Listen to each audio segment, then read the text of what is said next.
Hello, my sweet Cancers. Welcome to Sweet Tea Astrology and Tarot. My name is Erica. Welcome to the channel. I'm so glad that you found me, and I'm so sorry I've been away for a while. Let's talk about what's going on at the beginning of the month, and we will move through the month astrologically while I pull some cards for you. So, on the 5th of the month, we had a full moon at 12 degrees of Aries. This occurred in your 10th house, and that's the house of your career, your status, your reputation. It deals with your destiny and authority figures. William Shakespeare said, all the world is a stage, and I think of the 10th house as the stage that you approach the world on, and it's how the world knows you.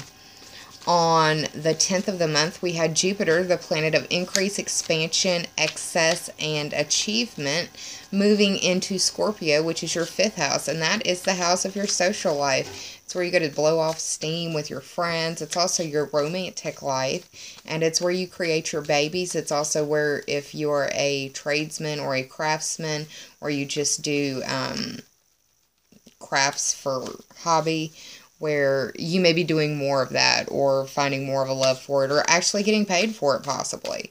The 5th house is also the house of gambling, so Jupiter moving into the 5th house wouldn't be a bad idea to drop $1 or $2 every once in a while when you're feeling lucky to maybe win the lottery, who knows? Or it could feel like you meet the love of your life and that could be the winning the lottery for you. Anyways, on the 14th of the month, we've got Venus, the planet of love, beauty, and harmony, money, and resources, moving into Libra, which is your 4th house, dealing with your home and your family, your roots, your foundations, everything that makes you feel stable and whole, and that can include your actual bones and teeth. Venus moving in there, very charming. It could be some money coming your way, or you may just want to beautify the home. Redecorate. It is, coming up to be around fall, so I could definitely see some mamas out there with their pumpkins and their hay and getting their little front doorstep set up for Halloween. On the 17th, we've got Mercury, the planet of thought, movement, and communication, moving into Scorpio, which is your 5th house. Again, the house of your children, your romance, your social life, and possible gambling winnings. 5th house is the house of pleasure. On the 19th, we've got a new moon in Libra, which is your 4th house. New moons are a great time to plant a seed in that 4th house, and that would be your home and family, your roots and foundations. It could be that you want to look for a new home. It could be that you want to put your home up for sale, or it could be that you may be making a baby. On the 22nd, we've got Mars moving into Libra, which is also the 4th house. Mars moving into Libra, the 4th house, could be a little aggravated with your family members. Would be good for you to exercise a little bit more around that time so you're not taking it out on them. Could also be that you're putting some extra energy, effort, or whatever into that house, that 4th house of home and family.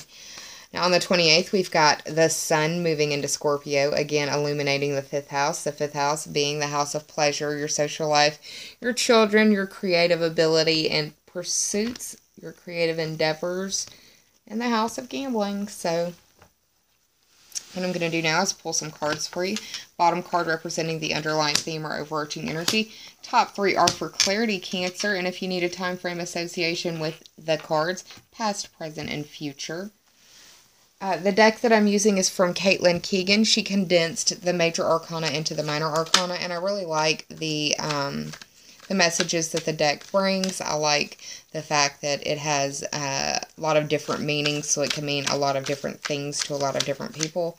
Currently, I am shuffling for you from the Sage Goddess Gemstone Oracle card deck. I'm going to cut the deck and pull the top and bottom card for you as well for my Cancers. Okay, you had a card flip, so we're going to use that one. I'm going to cut the cards now and pull the top card because you've already had a card fall. So, okie doke. My Cancers, what I'm going to do now is hit the pause button. I'm going to flip these cards over, do any tarot math that is associated with the cards, and I will be right back on the other side with some empowering information to hopefully help you in your decision-making processes for the rest of this October. Hang tight, y'all. I'll be right back. Hey Cancer, I'm back with your cards, so let's go ahead and get started. The underlying theme or overarching energy for your spread is the Queen of Diamonds. She's also known as the Queen of Pentacles, which represents earth sign energy. That is Taurus, Virgo, and Capricorn. She is known for having a bond within and without, her spirit within and the spirit without. She also has a mastery of nature, but not control. This is the woman who has a green thumb and doesn't even try. She's very abundant. She's very influential. She's productive. She's fertile. And she could also be pregnant just by looking at the symbology of how these cards are drawn. So it could be that the theme is pregnancy. The first card in the top three for clarity, this also represents the past. This is the Nine of Spades, which also represents the Nine of Swords. It deals with insomnia, bad dreams, struggle to make a sense or to make sense of events. The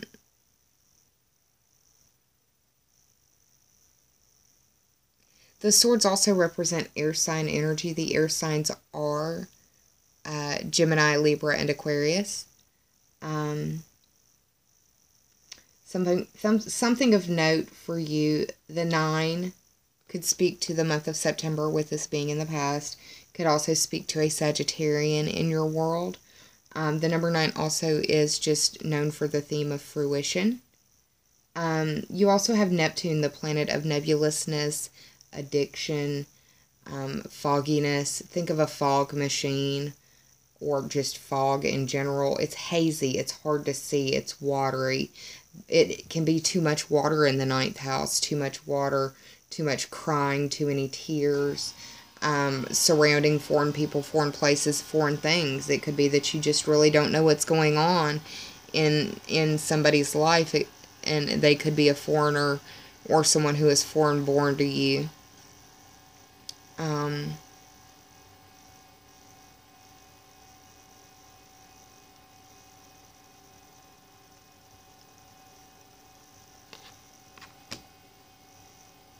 Also, what's interesting, this is a reading for Cancer, and there is a moon in the background, and y'all are ruled by the moon. So whenever there's a full moon, you feel it. You are emotional and moody and want to be inside and eat your comfort foods, and that's not judgment. My father is a Cancer. I know the energy quite well. My oldest son has a 0-degree Cancer moon as well, so yeah, pretty familiar. Second card in the top three for clarity. This card represents the present. This is the number 6 card for the major arcana, the Lovers card, but it's also the 6 of Cups. The 6 represents growth. The Cups represent water signs. That's Cancer, could be you, Scorpio, or Pisces. It deals with innocence and nostalgia and dealing with karmic bonds as well. The Lovers is a major arcana card. It's the 6th card in the major arcana. It represents the sign of Gemini. Gemini also is known for its versatility, but also having two sides. Literally a light side and a dark side. Gemini is known as the sign of the twins for a reason. But this card represents major choices or decisions that are coming your way. Something of note or of interest is that for Cancer rising, Saturn is in the 6th house, and Saturn represents, for me, Saturn represents the building code inspector. Saturn tests every house that it goes through, and right now it's in your 6th house. The 6th house is the house of work and health, or competency and skills that you bring to the services that you provide. It's your daily to-do list, your daily grind, your daily agenda. So it could be that you're having issues with your health, or some of you may be having bone health issues, bone mass, osteoarthritis, that sort of stuff. If it's not that, then it could be issues with the lungs as well, just because Gemini rules the chest and the lungs.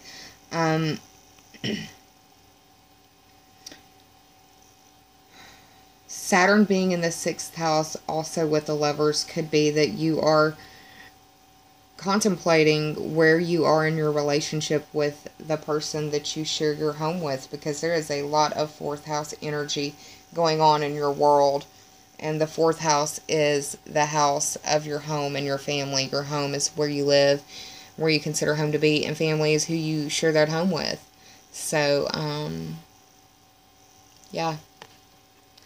But this card deals with love, beauty, union, and the sign of Gemini.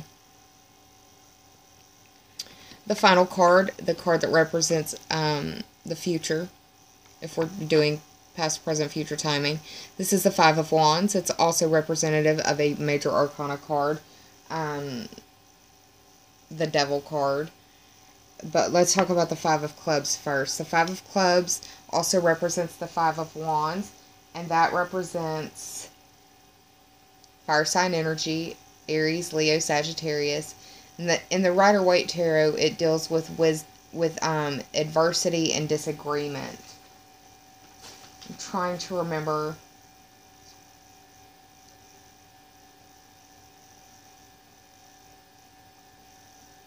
The Devil is the 15th card of the major arcana, and 1 plus 5 is 6 as well. That speaks again to that 6th house where Saturn is at, so it could be the devil is in the details. But let's talk about this as temptation, control, attachment. It could be dealing with someone who has the zodiac sign of Capricorn. It could also be dealing with Saturn moving into the 7th house. The 7th house deals with your partnerships and relationships and how you identify who you are as a person through those interactions with other people. It's also the house of legality and open enemies. This could be speaking to persistence and overcoming your demons or codependency. Could also be speaking to the devil being in the details at work or in your health. So we've got 9, 6, and 5. That is 20. 2 plus 0 is 2. That speaks to the 2nd house, and you don't have any direct 2nd house energy in a Cancer rising chart, but in your personal chart that you very well may. Something that you need to at least pay attention to, according to the numerology associated with the cards, is the fact that you need to pay attention to 2nd house endeavors.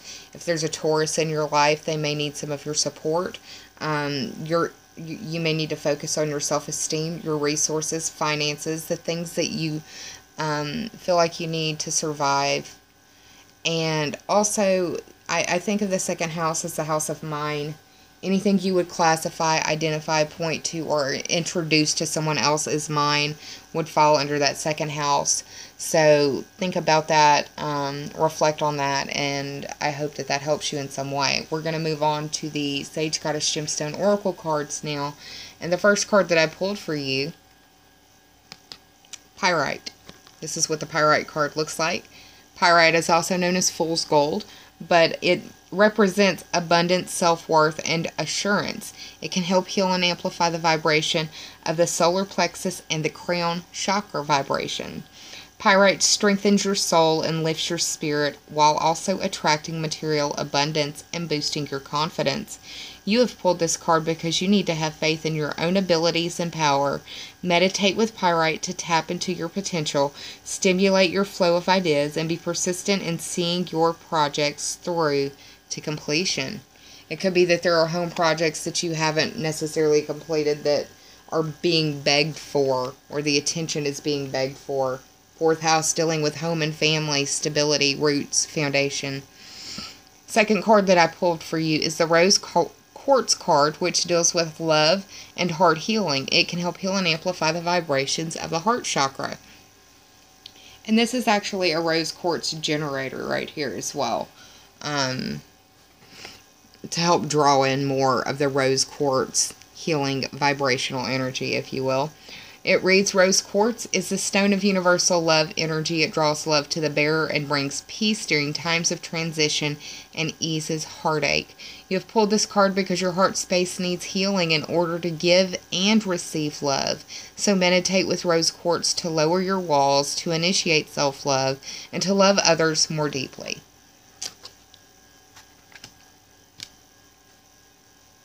That's what I've got for you, Cancer, for the month of October. I hope you enjoyed this reading. If you did, please like, share, and subscribe. And if you already have, I thank you from the bottom of my very grateful heart. I'm sending you a lot of love this October. I'm going to pull some Halloween oracle cards once I get finished doing these monthlies because they are way past due. Thank you for your graciousness and your patience with me. Thank you for your trust in my interpretation as well. It means the world to me. Please take care of yourself, Cancer, and be kind to yourself, and save some of that kindness for others, because we're all going through private battles in our world that some of us may never speak about to another living soul. I'm sending you a lot of love, and take care. Until next time, Cancer, namaste, bye, and I love y'all.